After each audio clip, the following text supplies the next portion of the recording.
What's going on, everybody? Brandon Schaefer here. Today I want to talk about kind of a taboo subject in the painting world, or maybe even in the art world, and that is failed paintings. The reality is everybody fails. Nobody came out of the womb just painting masterpieces and hanging them up in the museum. That's just not how it works. It takes a lot of practice and training and skill and ability to create great paintings, to create great art. It's going to take time. And that's something that a lot of the beginners, when they jump into painting or they jump into art, they don't see this and they don't understand all the hours behind it, all the hours behind that painting, a whole lifetime up until that great masterpiece. You know, it took many hours to create. So I want to show you guys some of my failed paintings from the last few years, show you what doesn't work, what hasn't worked for me. I think when studying your failed paintings, you can learn so much because it's from your mistakes that you understand what not to do again, or why didn't that work. Is it the shadows? Is it the light? Was it the edges, the drawing, the color? What was wrong about it? Why didn't it work? Was the composition off? What didn't you like about it? So it's good to analyze these things, and I think my failures can help more people out there understand, why doesn't my failed paintings, why don't they look as good as some of my finished paintings that you may enjoy. So I'd like to share with you some of my failed paintings, something most artists don't like to share their failed work, or even mention that from time to time they fail. Now, of course, as time goes on, I start failing less and less because I understand the technical aspects of the paint. I know how it's going to react when I do certain things, so I know what kind of effects I'm going to achieve and what I'm going for. But when you first start out painting or drawing, you're going to make a lot of mistakes, and you're going to fail more often than someone who is a professional or someone who is a great artist that you admire.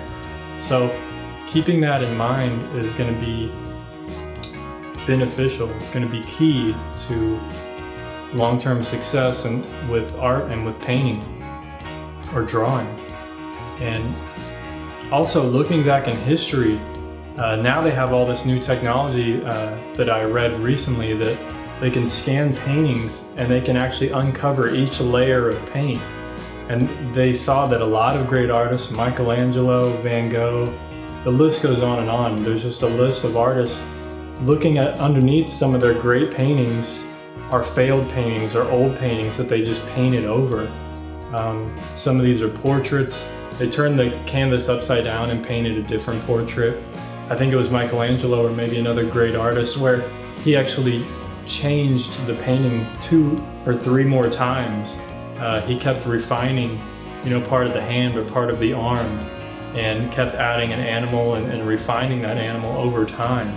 So just because you finish a painting doesn't mean that it's a masterpiece in the state that it's in.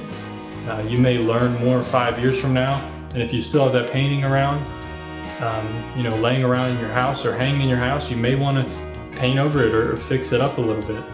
Just because you're a great artist or they were great artists in history doesn't mean that they never failed.